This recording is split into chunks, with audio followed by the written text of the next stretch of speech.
were stoning him to death. All he could do was look up and the heavens opened up. And they're busy beating him up. Their flesh could not feel the pain anymore. Because when Stephen was looking at the streets of gold that he's going to walk on, he's looking at he's looking at the cherubims and seraphim, and they're busy beating up the body that's going back to dust. But the soul was already seeing where it is going. I can imagine this. Immediately when he got out of his body, he's entering into one of those gates. And guess what? God being faithful, he opens up the heavens and says, do not worry, my child. This is your ultimate. As we speak now, we are sure who Stephen is sitting at the bosom of Abraham. He is saying honor to God. He's walking on those transparent streets of gold.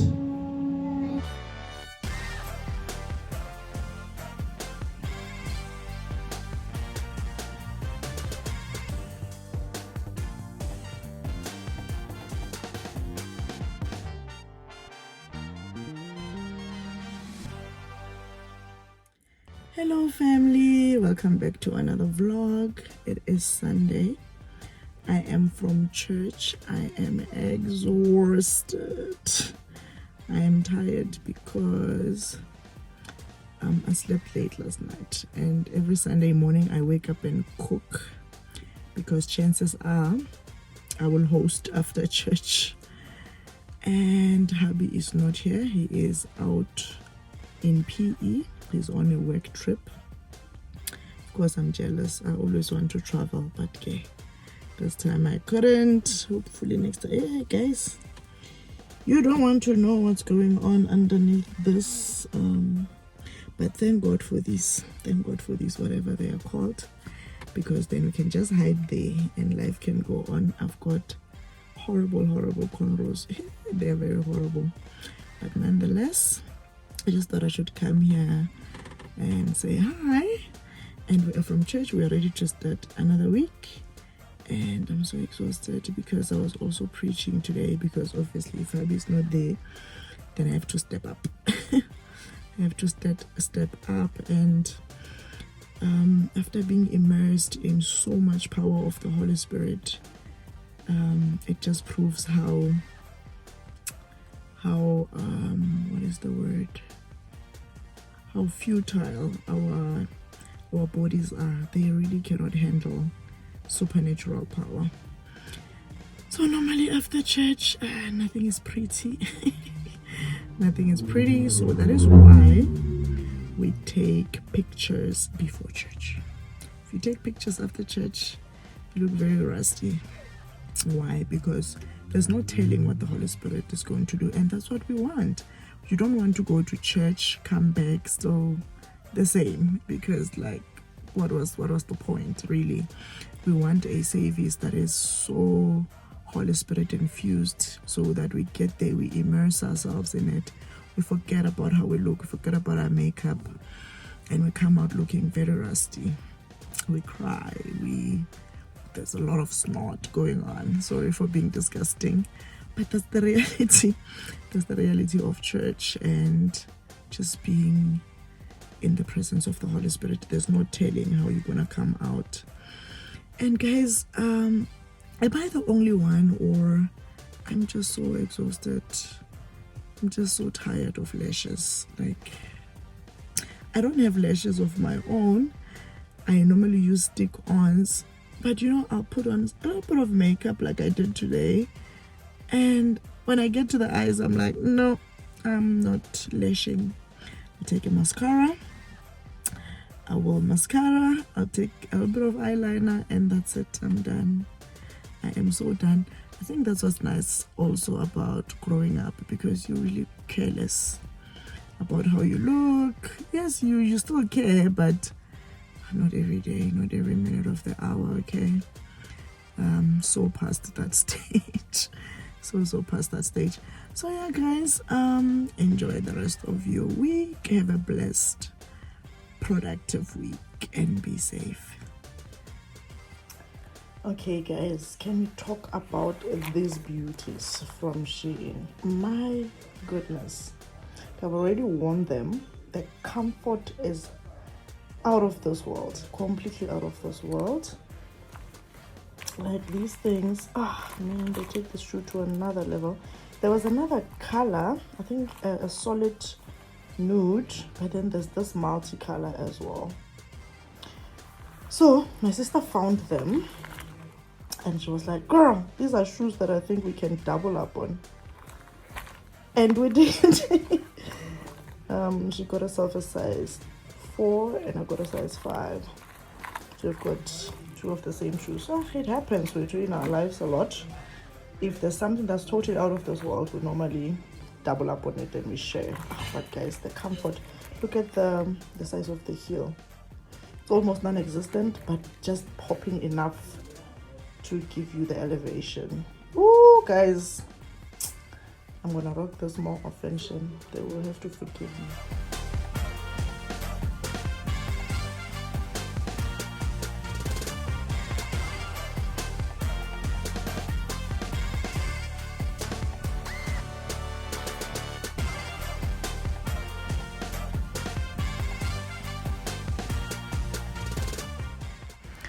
Okay guys, let's make some dumpling.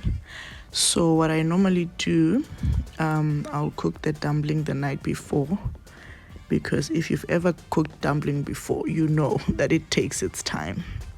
So I want 2 dumplings to get out of this mixture, because tomorrow is Sunday and I've got visitors. Always every Sunday I've got people coming to my place. So that's just normal all-purpose flour, kind of 2 teaspoons of yeast. Hey guys, can I tell you a little story? I once made dumpling with yeast that I opened previously. So I guess so much time had lapsed so that the next time I made dumpling, I just used that same open yeast. Hey, total flop, I must say. And that time my brother-in-law, who's a chef, was the guest.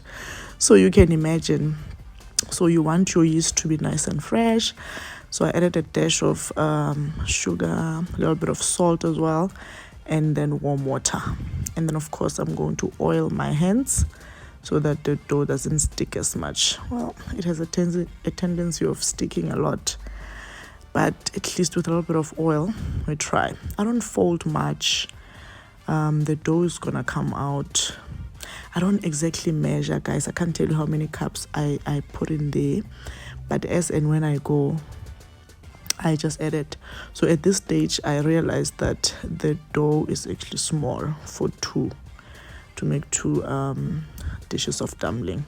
So I added more flour and a little bit more yeast and of course water, but I didn't add the sugar or the salt because that's just a dash of each for taste.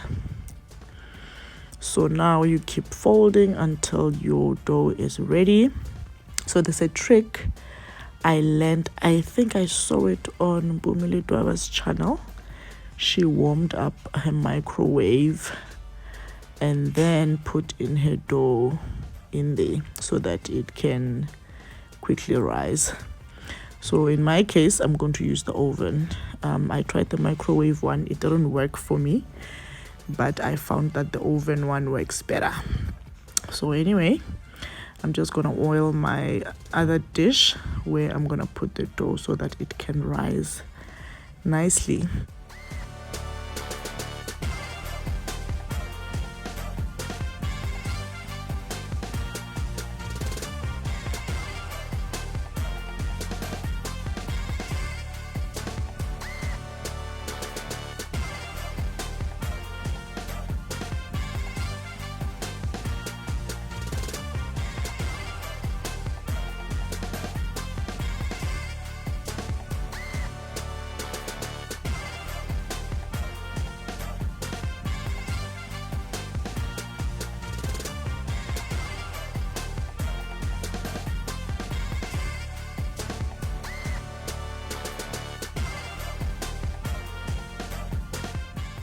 So once I'm done transferring the dough into the clean oiled dish, I'm just going to mold it nicely. My hands are oiled, of course.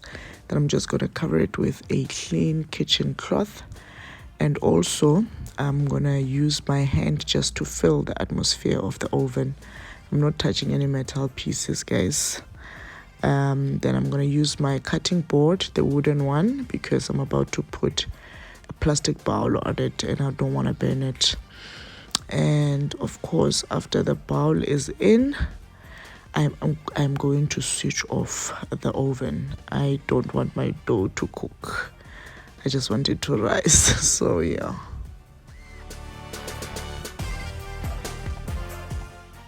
This process normally takes about 15 to 30 minutes. And the reason why I do my dumpling the night before is because I don't want to rush it. So I wait the 30 minutes so that I can have this. Like, I believe it has risen to its maximum and I'm happy. So again, look at that crust. It was starting to form, and you do not want a hard crust because you're still going to cook this. Then you just oil your hand and you start molding again until the dough deflates to a certain extent. I did say that I'm going to make 2 dumplings, so I'm just going to cut this dough into 2.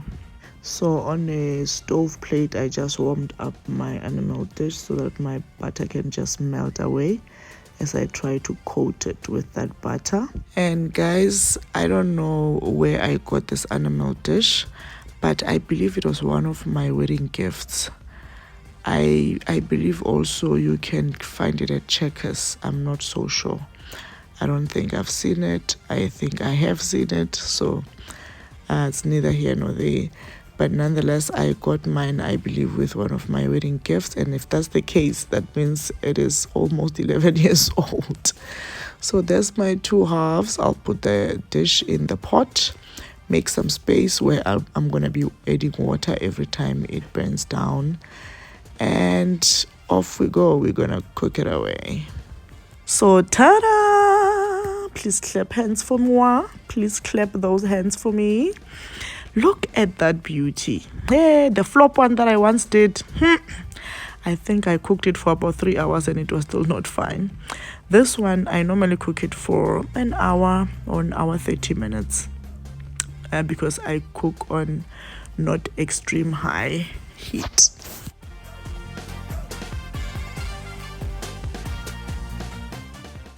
So moving on to the stew, we're gonna make some chicken stew. Nothing hectic, guys. Please just watch this part, okay? I'm not gonna say much. It's just chicken, brown it, add your spices. Then I add the onion on top of the chicken, unlike other times where I fry the meat, then take it out, brown the meat, take it out, and then fry the onions and the peppers. So this time I'm just gonna add everything in here together and life will go on. We'll have a beautiful stew.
And here we go, our stew is now ready. Now moving on to the only side that we're gonna have. Guys, whether I'm having beef stew, I'm making lamb stew, it really doesn't matter. I will have it with a classic potato salad if I'm having dumpling. So I'll cook my potatoes halfway through and then I'll cook my eggs. So I normally take out my eggs the night before or a few hours before I actually cook them, because I realize that if the eggs come directly out of the fridge into the hot water, they tend to break. So after that, I put that mixture, or rather I put cold water in there, and then I start peeling away. It helps with the peeling of the potatoes and the peeling of the eggs, and of course you don't get to burn. It's still a bit steamy, but it's not hot, hence I'm able to handle it. Look at how nicely those eggs peel. Oh my goodness, as I'm watching this video, I'm thinking, oh my goodness, what if the eggshells had actually fallen into my salad? But blessed be the Lord, they didn't. And guys, I can literally live on this type of salad. I love this. I normally also just throw polony in there, anything meaty with, but because I'm having chicken stew, I just decided, okay, fine, we've got enough protein, we've got enough meat, so we're just gonna leave it at that.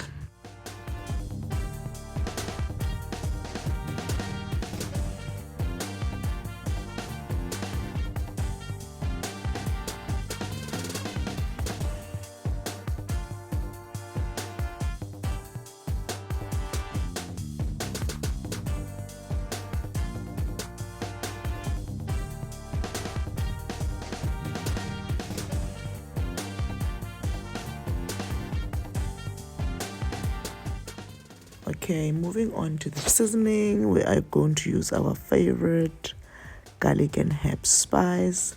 So growing up, I used to use aromat. That's what my mother taught me.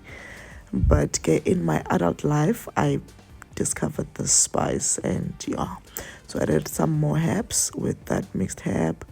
Then this ultra creamy nola mayonnaise. Oh, guys.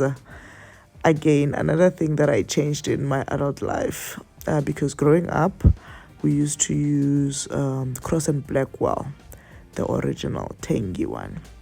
And of late or recently, I bought Cross and Blackwell again just to check if I still love it. But I realized that, nah, the adult me prefers the Nola. It's not even tangy at all, the Nola, but it's nice. It's got this rich creamy taste. So here we go, our salad is ready, and now we need to slice up our bread. This I sliced up last night actually, while it was still nice and warm.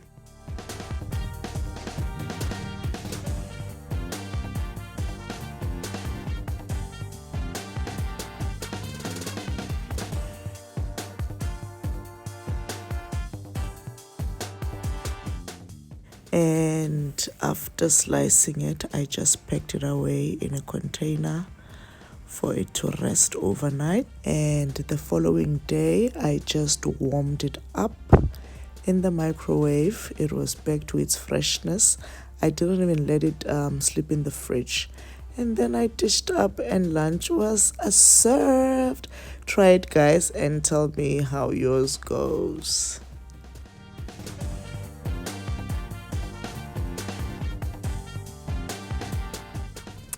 Good morning, good people. How are you this morning? I am trusting that you are well. It is the next Saturday. Yes, I know. Guys, it gets so hectic. But anyway, I just came here this morning to tell you that I am fetching my son. Yes! After 2 weeks of him being at my parents' place in Mpumalanga, I'm ready to drive 400 kilometers and go fetch him because, wow. He is tired of the no Wi-Fi. He's tired of the bundus, and I miss him so much. Last weekend he said, "Yo, I wish I was home." So his wish is my command. So I'm on my way, guys. It's like 6 a.m. Guys, it's Saturday. When do I rest? But nonetheless, let's go to Mpumalanga.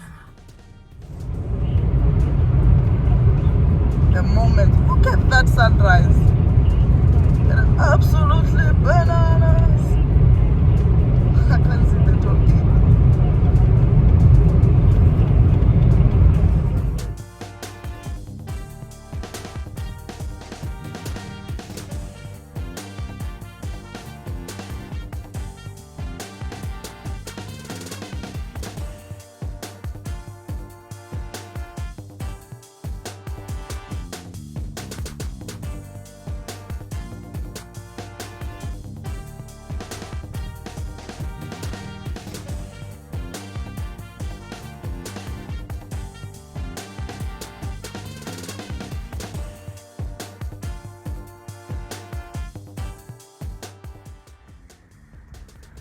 Guys, can we talk about these oranges behind me? Guys, can we talk about these oranges behind me? Can you believe that these are orange trees?